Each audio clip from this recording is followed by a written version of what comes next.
Bandwidth for VT Talk is provided by vaporworld.co.uk.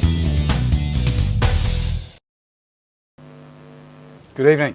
It's Wednesday night. It's just shortly past the hour of 9 o'clock, and tonight we have a guest. And that guest is Professor Gerry Stimson, who is a public health sociologist and emeritus professor at Imperial College London. He's got nearly 40 years of experience of research on drug and alcohol issues, and is one of the UK's preeminent social scientists in the field. In 1990, he founded the Centre for Research on Drugs and Health Behaviour and remained the director until 2004. His research expertise includes treatment evaluation, needs assessment, epidemiology, qualitative research, policy analysis, and global and country multi-site studies. He established the Academic Department of Social Science and Medicine at Imperial College and was its head from 1997 to 2003.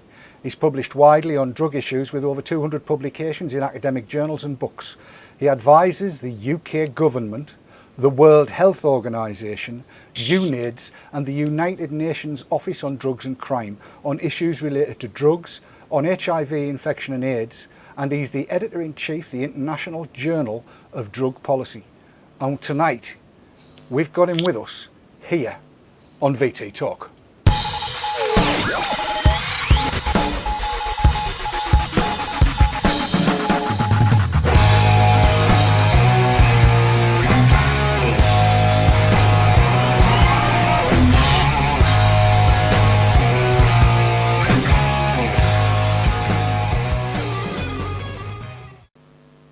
And here we are, as you can see to my left in the monitor via Skype, Professor Gerry Stimson. Hi Gerry, how are you? Hi, I'm fine, thanks. Thanks for asking me onto the show. I'm more than glad to have you here. That's an impressive CV that you've got there, and I know you are, I think, what we would refer to as an expert in harm reduction in all manner of fields, and now active on the NICE panel and advising the World Health Organization on drugs and various other kinds of things. Yeah, I'm semi-retired, but I keep finding new things to do, and I've got really interested in nicotine and tobacco harm reduction over the last 2 to 3 years, because I think there's a really big push we can make in this area. So I mean, quite excited, and we can talk about that in a minute. Absolutely, yes. Before we go there, I have mentioned before that there was a beautiful video that you did up on YouTube, and for the benefit of everybody watching, I think I'll play that in now so they can get some idea of what your basic thoughts are, and then we've got the rest of the hour to talk about all kinds of things, harm reduction and nicotine. So sit back and relax for the next 11 minutes, people. Watch this. It's educational, it's informative, and I think it's brilliant. Smoking of tobacco is a huge public health challenge, but it's one where we have some harm reduction solutions, and I think that in the next couple of decades we're going to see quite a major transformation in the way in which we address issues related to smoking. Smoking has been increasing globally. There are perhaps 1 billion smokers in the UK. Great achievements in getting people to give up, but still around 20% of the population smoke cigarettes. Even on the most optimistic projections, the government only sees that coming down in little bits, maybe in the next 5 years down to about 18%. We've got strong anti-smoking campaigns, but what are we going to do with those people who continue to smoke, who are, for whatever reason, unable or unwilling to quit? We're really saying to that 20% of people, well, you might die. Now that's perhaps a strong public health message, but it's a very unhelpful public health message when there are other ways that people might consume nicotine with very few health effects. So tobacco harm reduction is about facing the fact that many people like nicotine, but it's changing the delivery system so that they don't have to smoke the cigarettes that are killing them. Now for smoking, the problem is in the product. It's the smoke, the tars that cause the lung diseases. The nicotine itself is a is a pretty harmless product. So we really need to begin to separate out different kinds of harmful products and encourage people to shift to safer ways of using nicotine. Now, we're familiar with tobacco harm reduction because most people know about nicotine replacement therapy, you know, gums, sprays and so on, things bought in pharmacies so that you can help quit. Nicotine replacement therapy sold really as a treatment, as a medication, and with the long-term aim, or even medium-term aim, that people will actually give up the therapy as well. So you move from smoking to using nicotine gum, and then eventually you stop using the gum. So it's an abstinence both from the smoking and an abstinence from nicotine.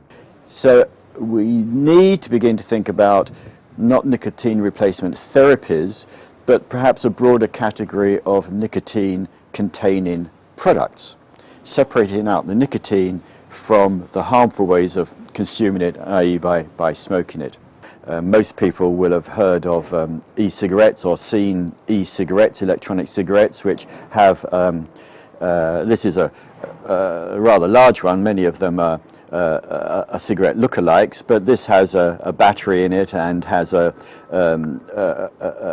cell here, a space here where the nicotine fluid goes, and a mouthpiece here, and simply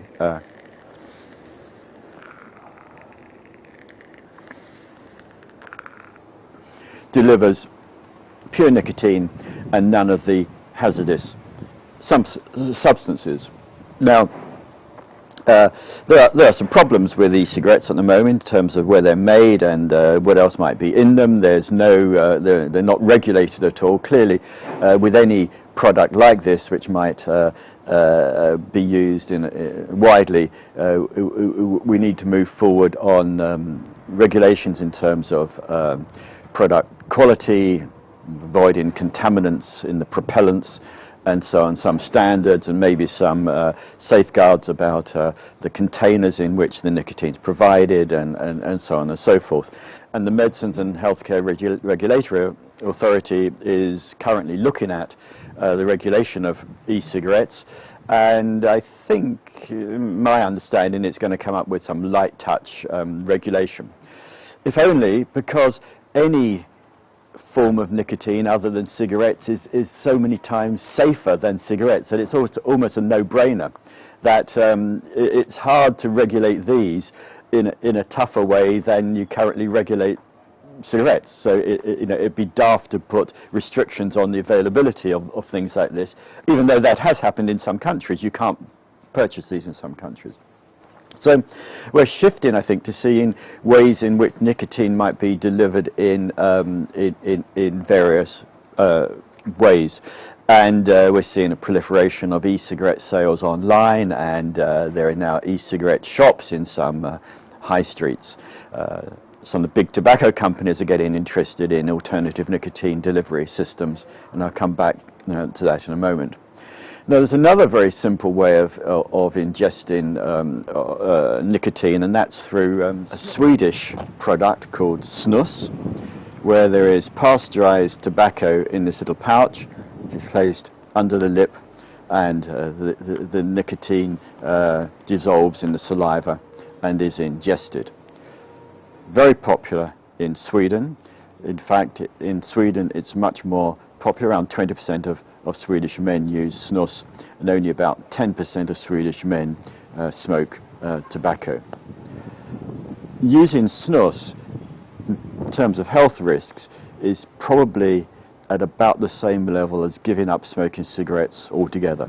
So we have a number of products, they're there, and they're so obvious as a way of helping people to move away from smoking and onto safer ways of consuming nicotine. Now, some people might say, well, if these become more popular, what if younger people find this as a way of using nicotine for the first time? The modelling suggests that even if the whole population were consuming these products, we would have infinitesimal risks from this. So it's not a health risk. There is, of course, a moral issue about whether people should be consuming an addictive substance, but that I think is, well, it's not a big issue for me anymore, that it's an issue if people like to drink a lot of coffee or some other substance, as long as, for me, as long as the health risks are absent. So I think we're at the beginning of a stage where there's the initial adoption. There are e-cigarette fans, they call themselves vapors. There are dedicated websites, but I think we'll gradually, in the next 5 to 10 years, see a variety of nicotine delivery systems appearing and being adopted. It also, I think, has some interesting prospects about how you deliver harm reduction, because the history of harm reduction generally, particularly in the illicit drugs field, has been delivering services to service users. But with this, you could have a harm reduction intervention which is consumer driven. It doesn't cost the NHS a penny. We've got a wonderful harm reduction model here which is led by and paid for by the people who are doing the harm reduction itself. The other thing that appeals to me in this is that a lot of the tobacco control argument has been anti-tobacco industry. Most tobacco control advocates have seen as one of their objectives the end of the tobacco industry. That there'll come a day when there are no longer tobacco companies. I think that is just hopelessly optimistic, although it's a sentiment with which I'd agree. We need to create a situation in which there are incentives for tobacco companies to gradually become nicotine companies, that they need to see that their own long-term profits are going to be in other products than in cigarettes, that they need to diversify their risk. Tobacco, cigarettes, decline in market, other nicotine markets. That actually gives them a legitimate escape or development route as a company. You know, they are still in business, but they're transforming over the next few decades into companies which produce nicotine in different ways. This is relevant to rich countries, but it's also very relevant to developing countries, and especially those countries, lower and lower middle income countries, where other forms of tobacco ingestion are popular. For example, in India, the predominant form of tobacco ingestion is through chewing tobacco, but it's not the same kind of tobacco as snus. It actually has risks attached to it in terms of oral and pancreatic cancers. The thing about snus is that it's been pasteurized, so many of the toxic ingredients have been removed from it. So for many countries, getting tobacco companies interested in marketing safer forms of oral tobacco could bring huge public health benefits. But we've got a huge health problem staring us in the face with tobacco, and some pretty simple solutions. So I'm actually very optimistic about the changes that might be occurring in this field, and I'd really like to press my harm reduction colleagues to get interested in tobacco harm reduction as well as harm reduction for all the other substances. And that was Gerry Stimson, the video that came up on YouTube. Gerry, you brought up a lot of very interesting points there, I know, a lot of which chat's picked up on. Sav, what have they had to say? Chat have had an awful lot to say about this. It has really got them talking, and I'll run through some of the comments very quickly. Seabiscuit, Moonlit, Gary have all said, wow, brilliant, love it. Seabiscuit also said, wow, someone's not using a lucky likey, which Oldgit also said, it's nice to see an expert using something other than a lookalike, shows there is more out there. Marco Van Basten says he talks so much sense. Sam Monroe said a new category, recreational nicotine. I say yes, please. And he also said, I don't like the hate towards the tobacco industry entering into the e-cig market. To me, it's the same as oil companies getting into solar power. To which Dave Case responded, I find some of the anti-tobacco and anti-smoking rhetoric verges on hypocritical. And my favourite comment so far from the chat came from Lazy Dog, who says, this man would make a good Prime Minister, him or Jeremy Clarkson. Well, I'm not going to argue with that. I don't know who I prefer to be compared to of those two. Right. You've got a choice one way or the other, I think, Jerry. The thing about all this harm reduction, we've been looking lately at the NICE consultation that's just really been launched. Yes. And I'm not sure, I know you sit on the panel that advised this, what exactly is your role with the NICE panel? Okay, well, NICE makes recommendations on particular aspects of healthcare or on particular drugs. And NICE is often known, for example, when there's a discussion about whether a new cancer drug should or should not be used. It looks at effectiveness and cost effectiveness of medical products. So it produces guidance for the NHS and for a whole range of other people who might be involved in health and public health issues.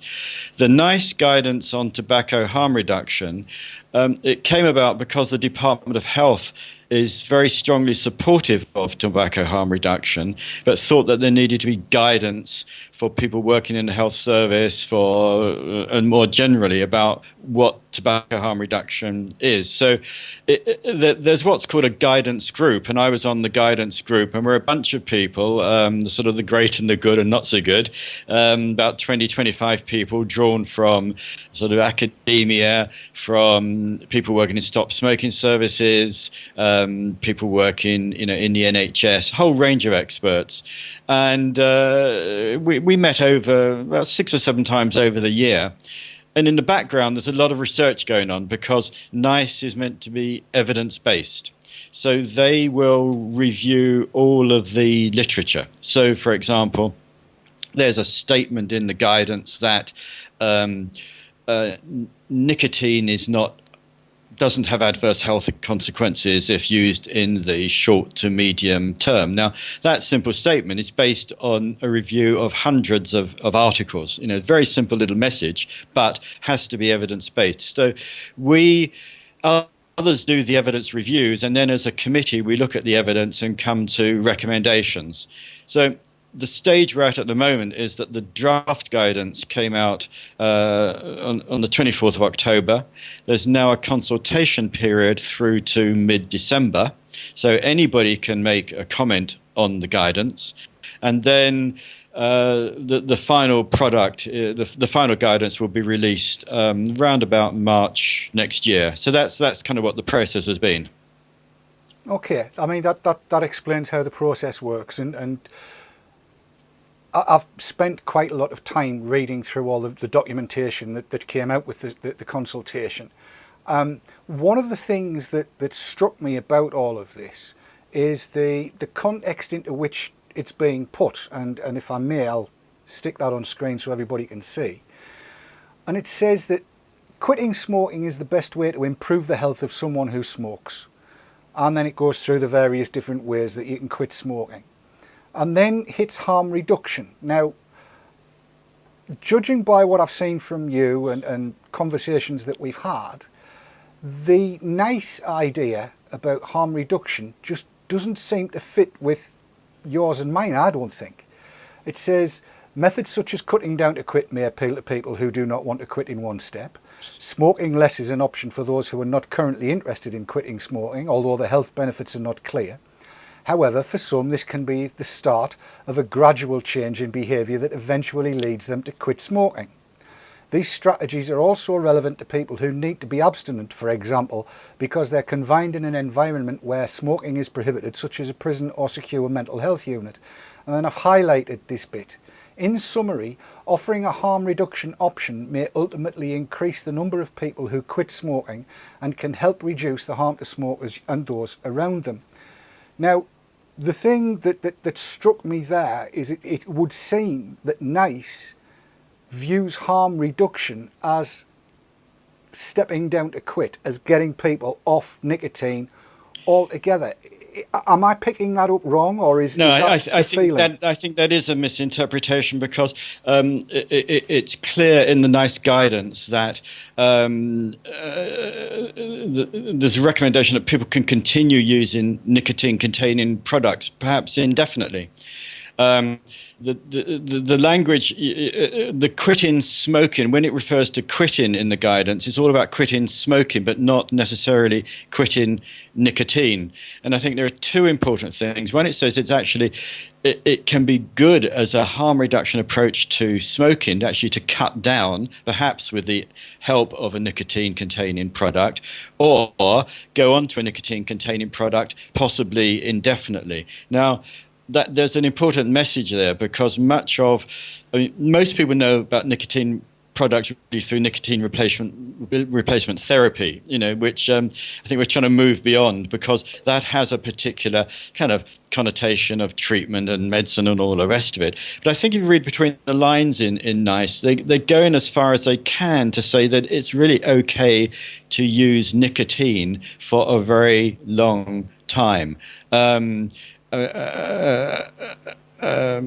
was trying to look at some of the, it's really geared for people who want to quit smoking but can't quit nicotine, and I think that's the strong message. I think it's not a stepping stone to quitting everything, as you said earlier. It is recognizing that there will be people who are unable or unwilling to stop using nicotine, so there are other ways to help people, or ways for people to help themselves. Yes. I mean, I've just gone to box 1 here, which again I'll put up, and the first... Yeah, I don't like that box. I know you can bring that. You don't? Okay. Yeah, go on. Yeah, I'll be interested to hear what you like and what you don't like about it. The first bit, where it says quit smoking in one step with the help of one or more licensed nicotine-containing products, and continue to use these products as a substitute for tobacco, possibly indefinitely. Right. If e-cigs were part of that, I would be as happy as a happy thing. Yes. But which bits of that box do you not like, Gerry? I think it's actually a bit too convoluted, because I think the message here is not quite as clear. It's clear in that first statement. There is something that you might want to pick up on, this terminology, licensed nicotine-containing products. Yes. And I do differ a little bit from other NICE members on that, because there are certain implications there, as you recognise, for MHRA and all the rest of it. And I mean, that is the good statement there. Continue to use these products as a substitute for tobacco, possibly indefinitely.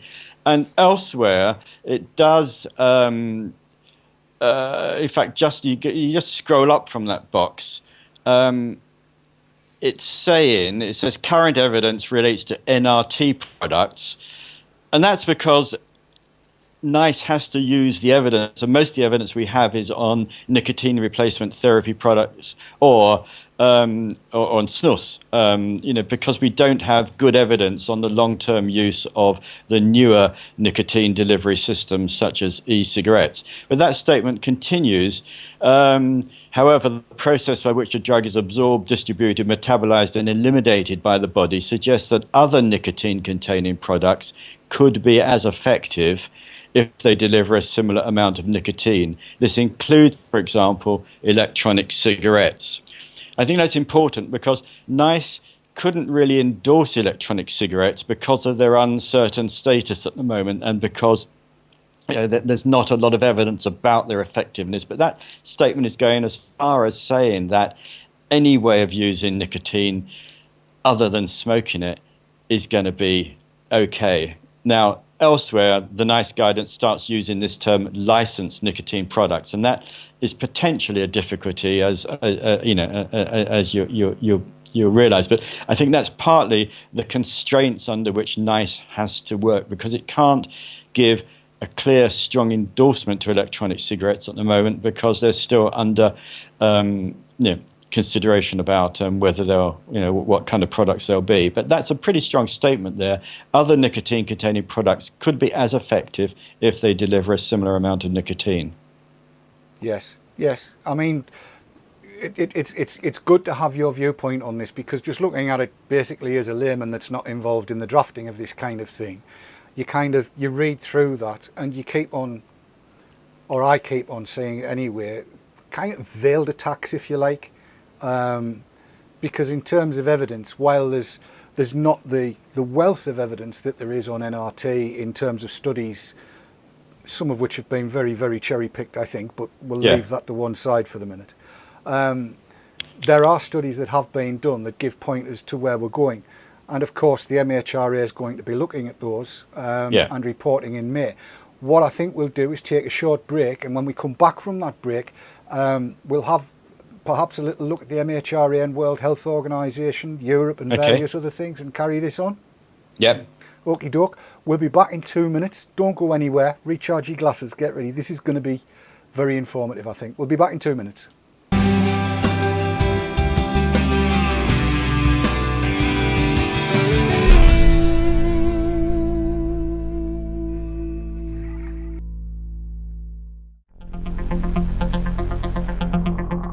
Vaporworld.co.uk sponsors conversation on VT Talk.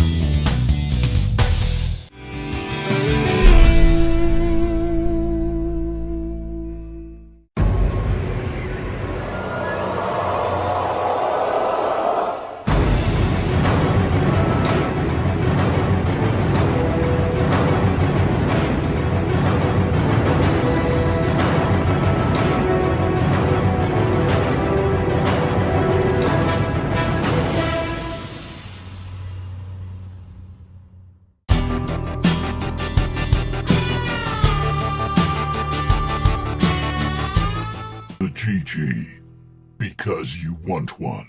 iVapor and iVapor Elixir, based in Yorkshire, for your e-cig needs. That's ivapor.co.uk and ivapor-elixir.co.uk. iVapor and ivapor-elixir.co.uk, proud sponsors of vaportrails.tv.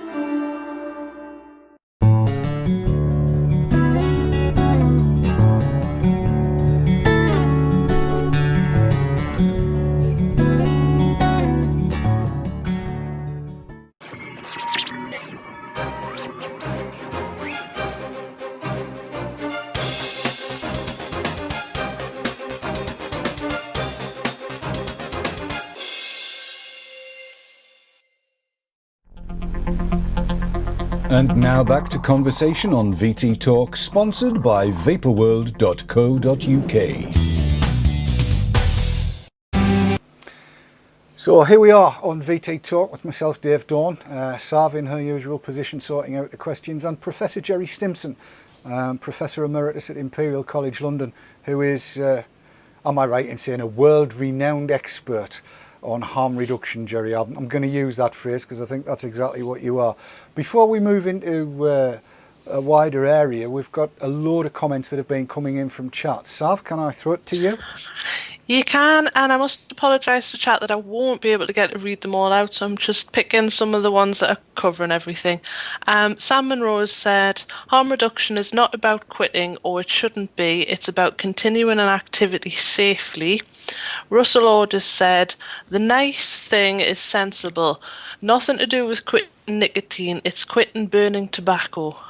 Moonlit has said, I think the distinction should definitely be made between quitting smoking and quitting nicotine. All too often it gets way too blurry. Russell has also said the WHO don't help as they see nicotine as a renormalisation of burning tobacco, especially with e-cigs.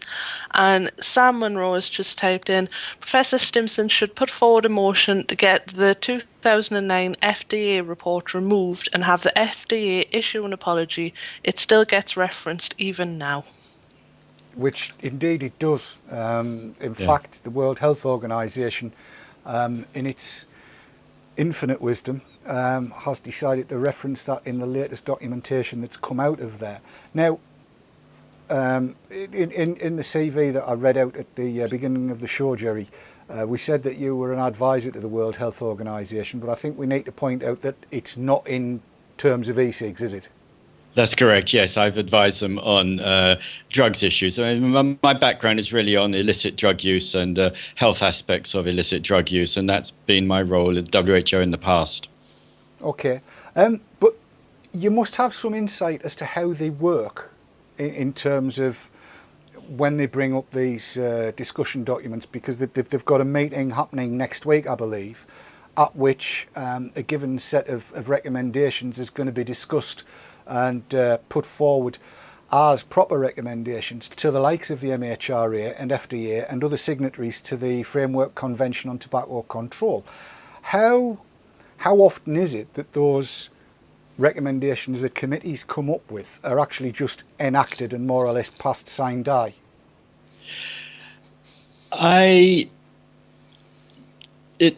That's a difficult one, because there's a document. The document you've been looking at is the recommendations. Well, it's a review document about what, and it includes what should we do about what they call ENDS, electronic nicotine delivery systems. Yes. And it does have some very tortuous language in it, which tries to convince the reader that e-cigarettes are like that they should be banned under the convention because they're sending the wrong message about smoking. The Framework Convention on Tobacco Control, if you read it carefully at the beginning, it doesn't actually cover nicotine products. It covers products made, read it out, made. Tobacco products means products entirely or partly made of the leaf tobacco as raw material, which are manufactured to be used for smoking, sucking, chewing, or snuffing. So this is, it's a bit of a stretch of the imagination to see how you could include other kinds of nicotine delivery systems, e-cigarettes and other, nicotine delivery systems. So I think that this document that you're looking at and which is going to be discussed in next week is actually quite bizarre, and I really don't know the process within the WHO framework discussions about whether this just goes through on the nod because it's reports from the Secretariat to the states parties to the countries, or quite what would happen. But it's a really strange thing. I mean, I can see why, because the Framework Convention has a lot of people who are anti-tobacco, anti-nicotine per se, and the difficulty with the Framework Convention is that it doesn't recognize, or doesn't clearly recognize, that there are different risks attached to different tobacco products, let alone tobacco products and nicotine products. So it's really a sort of sledgehammer to try to eliminate tobacco from the face of the earth or whatever. So I think this is a bizarre document. Whether it goes through on the nod, I just don't know. I mean, some countries will just ignore it because that's the way with WHO documents. Many countries just ignore a lot of WHO recommendations. The biggest impact is going to be on smaller and poorer countries, which don't have the resources to look at and come to their own decisions. And I'll give you an example of how this becomes quite bizarre. The Framework Convention has been very strong against chewing tobacco, quite rightly in many parts of the world, because that can be a nasty product. Now, many states in India are banning chewed tobacco without making any provision for people to use nicotine in other ways. That's just to fall into a stupid trap, because people will switch from chewing tobacco to much harmful ways of using tobacco, either smoking it. So people do follow the advice, but it's often the bigger, richer countries which can ignore it. But it's often the middle income, lower income countries which pay a little bit more attention to WHO documents. So that's why the WHO documents can be quite dangerous at times if they get it wrong, as this clearly is wrong. Yeah, I've been sitting reading this through and yes. looking at the I don't know whether it's a discussion document, or I hesitate to to say what I'm thinking of it, because I'm not sure it would stay on there for a great deal longer. Right. My worry, I have to say, is that the MHRA, who, in my experience of the last couple of years at any rate, seem hell-bent on regulating e-cigs as a medical device, as a form of NRT. Yes. My feeling is that they could pick up on this document, should it be ratified next week, and use it to a terrible extent. And I mean, just looking through the first 2 or 3 paragraphs before you go any further. Paragraph 33 says, it should be noted that ends are products resembling cigarettes and Yes. could therefore undermine the denormalisation of tobacco use upheld by the WHO FCTC. One of the guiding principles of the guidelines for implementation of Article 12 stipulates that it is essential to change social, environmental and cultural norms and perceptions regarding the acceptability of the consumption of tobacco products, exposure to tobacco smoke, blah blah blah. Parties are therefore invited to consider that a ban of ends, as already undertaken by some parties, would contribute to changing the social norms regarding the consumption of tobacco products. If an e-cig, and this is the one I'm using, which you're possibly not familiar with, but is only slightly larger than the one that you had in the video. That's the two of them side by side, so there's not a great fat lot of difference. This is about as similar to a cigarette as I am to Anton de Beck or Yes. some other handsome dancer, being built rather more for comfort than speed as I am. I do not understand where these people are coming from, unless it is from the point of view of an ideological objection to the idea of people using nicotine. Have you any clue as to what the makeup of the committee that decides all this kind of thing is? And more importantly, is there any way that we as lay people can influence their decisions and judgment? No, I don't know the makeup of the committee. I agree with what you're saying about that paragraph. It is quite bizarre to say that ends resemble cigarettes. They encourage or could encourage the continued use of tobacco products. I mean, clearly, no basis of that in fact. The point you're making, though, about how we can influence things, I think is very important, because the e-cigarette field at the moment is very much a social movement. It's very much people who are talking to each other about these products, but it's not sufficiently outward looking and isn't sufficiently organized as an advocacy movement which tries to put pressure on governments, because governments go, the representatives on the Framework Commission on Tobacco Control are a selection of governments, so those governments are taking advice, they're going to WHO, they're taking advice from wherever. And there isn't really, as I see it, any coordinated way of giving a consumer voice in this field. That applies also to the EU with the EU Tobacco Directive. I mean, take snus, for example. Can't sell it anywhere in Europe except in Sweden. There's an exemption in Sweden. But there's not a vocal, as far as I know, I might be wrong, but there's not a vocal snus lobbying advocacy campaign. There is by the makers of snus, but there's not kind of a community-based, rights-based sort of advocacy group. And now that, I think, may come in time, but the voice that you have, that you're sharing with each other and all the stuff on Twitter and everything and all the chat that goes on, it's still a little bit too internal and does need to be organized in a way so that you can make representations. For example, with the NICE guidance, individuals can make representations, but if you have, a group that you set up which purports to represent e-cig users, then that carries a bit more weight. So I think there's a stage in the development of this field where you need to develop a much more outward-looking focus and send the ratty letters to ministers and to government departments, and start putting pressure on them, saying there are people out there use these things, they like using nicotine, and they want to continue. And there's no problem in that, and the government should do everything to support that. So it's organised in a stronger voice, which I think is very important.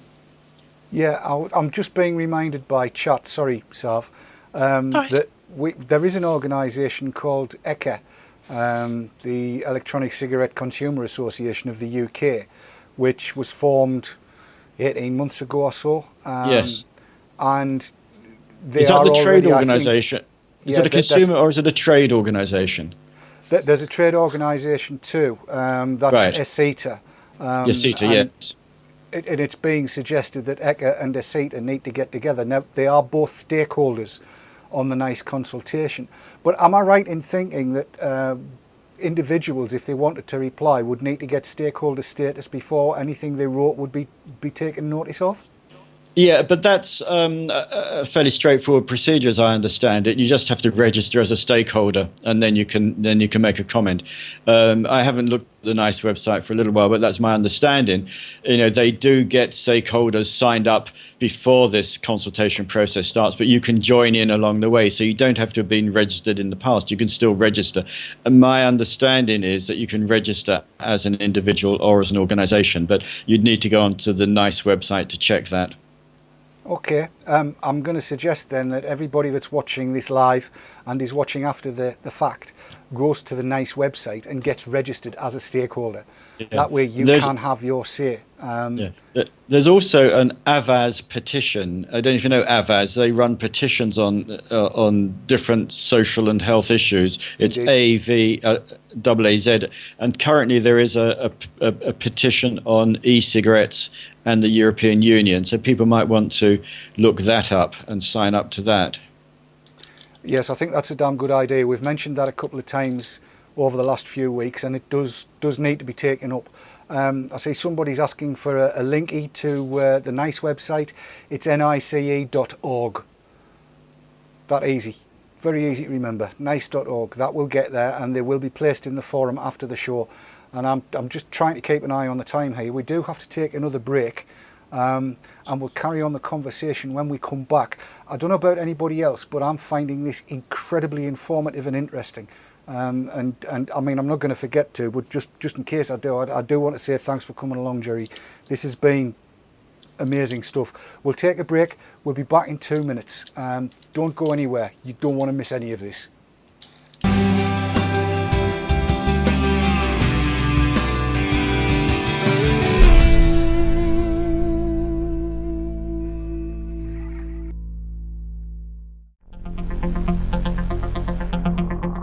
Vaporworld.co.uk sponsors conversation on VT Talk.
And now back to conversation on VT Talk, sponsored by vaporworld.co.uk.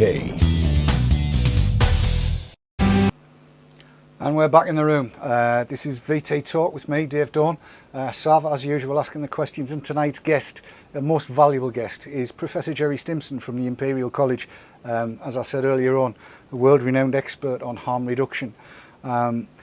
Before we move into the MHRA and then march on Europe, Gerry, I think we probably do need to take some comments from chat. Sav? Again, I'll keep these very, very short. Moonlit has said it's nice to know there are people out there who have a respected voice but know what they are talking about. The apologist has said it's encouraging obtaining clarity on these issues. This is reassuring to say the least. Makes the doom not so gloomy. And the Morrigan has actually asked a question. Do you think that's what's needed by the SNUS people, a more concentrated effort? Yes, Jerry.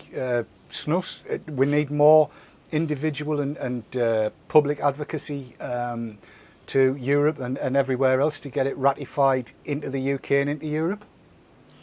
Certainly, I mean it's a public health scandal that SNUS isn't available because the evidence is so strong that SNUS is a fantastic alternative to tobacco. If you switch from smoking, the evidence from Sweden, you switch from smoking tobacco to using SNUS, you have the same life expectancy as somebody who stops smoking altogether. It's that there are a few risks associated with snus use, but they're infinitesimal in comparison with smoking. So it's outrageous, that people don't have available a product which could help them avoid illness and an early death. Yes, it's something that perplexes me, because it seems that the World Health Organization, if it's going to ban e-cigs altogether, is dooming a lot of people to a pretty nasty death. And if the MHRA goes down a similar route, which what I'm hearing you saying is they're not going to, and that a light touch regulation is going to come along, I'm just wondering what the full ramifications of all of that are going to be. Have you heard anything from the MHRA? Well, no. I mean, and you see, being on the NICE committee, that work is going in parallel with the MHRA consideration of e-cigarettes, but we don't know what they are saying. I mean, people within NICE will, but when they can't, MHRA can't share their deliberations with us. So it's a bit of a strange process to be on NICE discussing potential regulation of products without knowing what that recommendation will be. And of course, NICE is MHRA rather has before it an application for a new nicotine delivery device from British American Tobacco. So there are a lot of things going on at the moment that MHRA is involved in. Now, MHRA had an earlier consultation. It's also supportive of harm reduction, because MHRA said that it licensed NRT products for harm reduction a year or two back, and it said that it doesn't want to see useful products removed from the market. That's a quote from MHRA. Mm-hmm. And also another quote: the public health objective will have to be pursued in the least burdensome manner.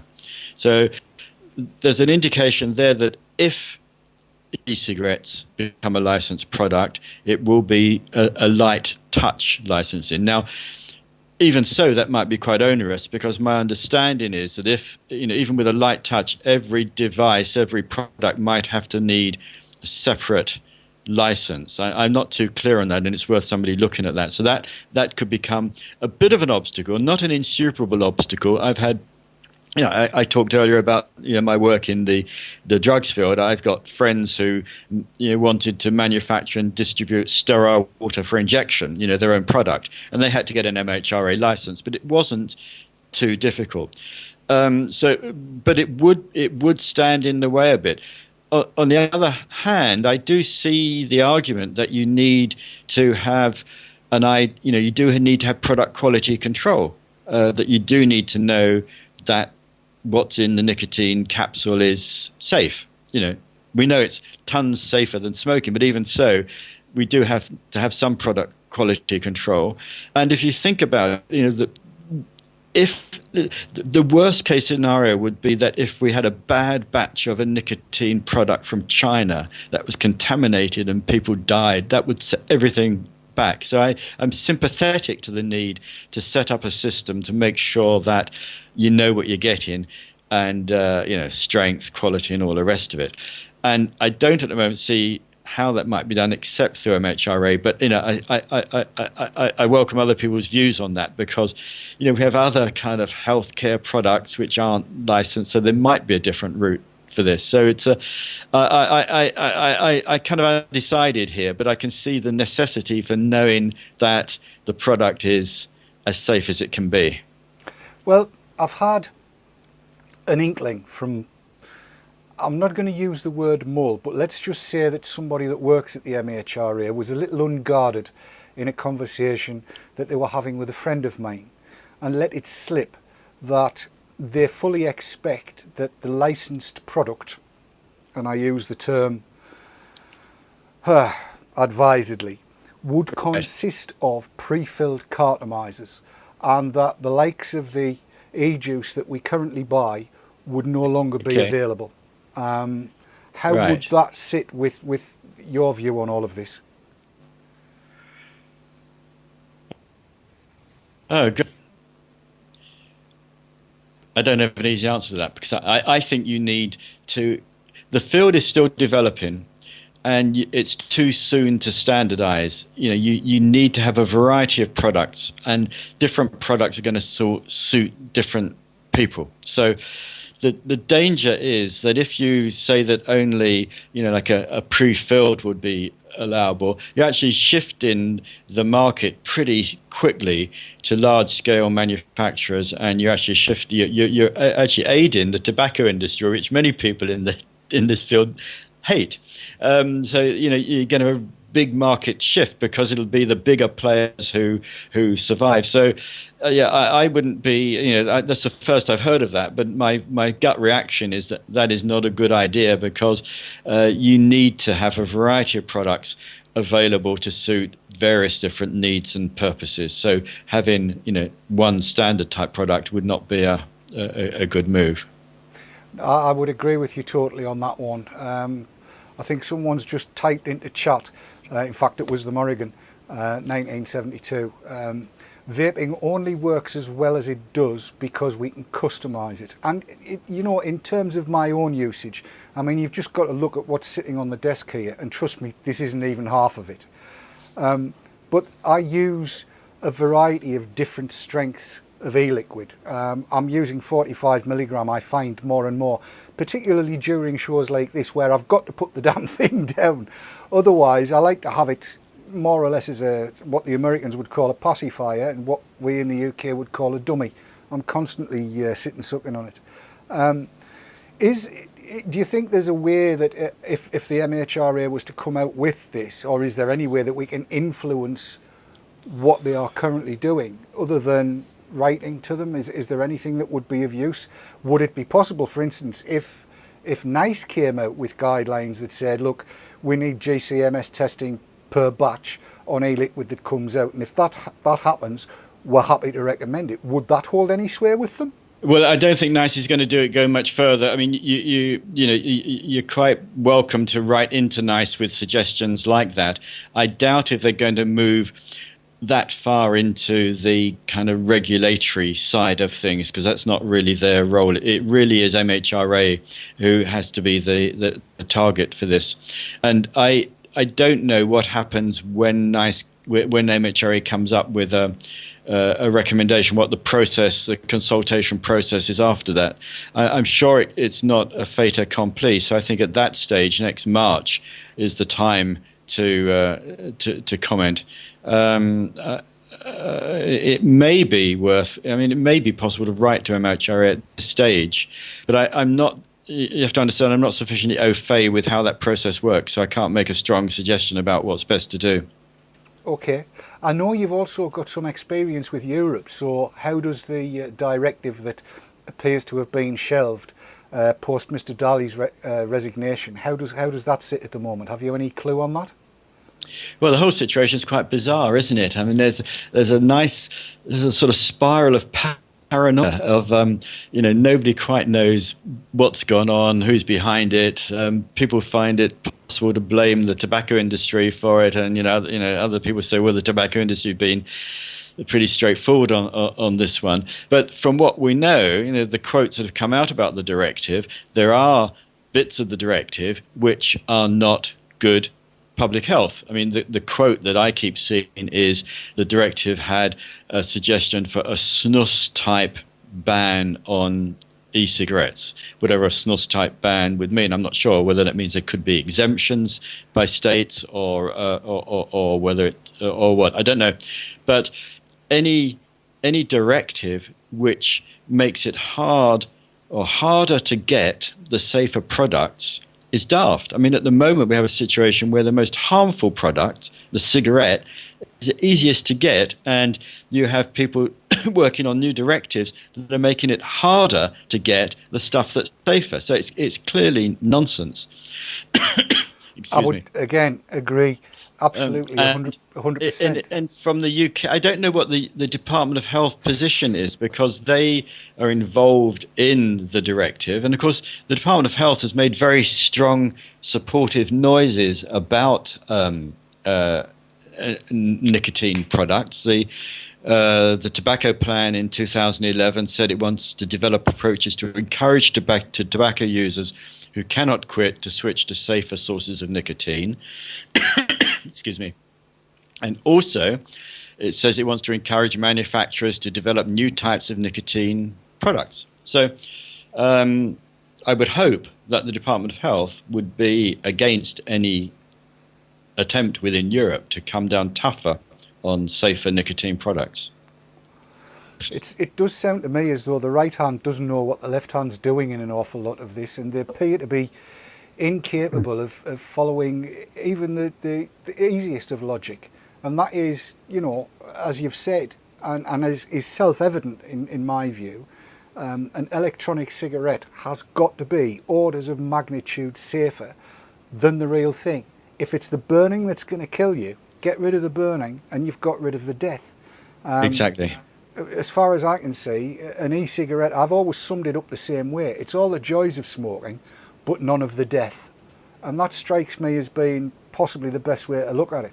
Sav, I know we've had gazillions of comments because I've seen my chat going flying up the screen at a rate of knots. What's chat been saying? Chat's had an awful lot to say.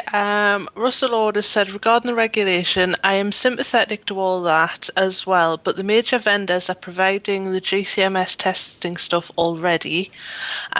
Chris is talking about a Dr. Martina, now I don't know if I'm going to get this right, Putskilanga, who was behind a lot of what we're facing in Germany as well as for the WHO. She was behind a lot of the second-hand smoke stuff, so he's advising people to look her up.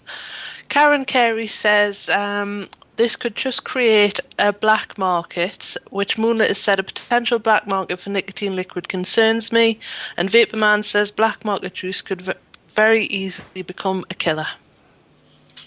Yes, I think all of those are very, very valid comments. And I'm seeing that we're very, very close to the end of the show as well. Gerry, if I was to invite you back, would you say yes and come back to talk further? Yeah, I'd love to. I really enjoyed it, and I think this is such an interesting area. There's such a huge potential to do good if we handle it right. And the more we talk about it, the more we discuss the ins and outs, the more we promote this. The better. This is a solution staring us in the face here, and we need to work hard to make it acceptable. I would agree with you 100%. And on that note, I think I probably not need to start playing in the credits.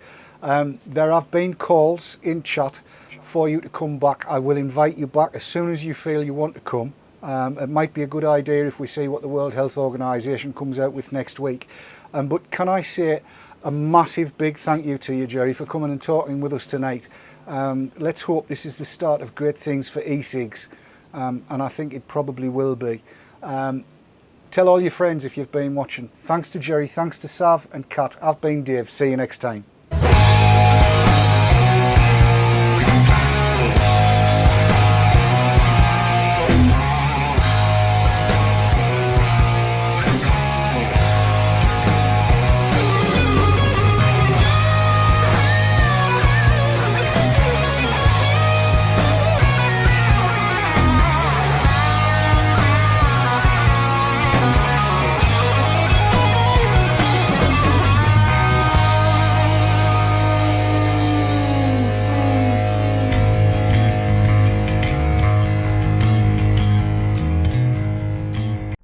VT Talk was sponsored by Vaporworld, introducing the straight-up range of e-liquid from the USA containing real tobacco extracts.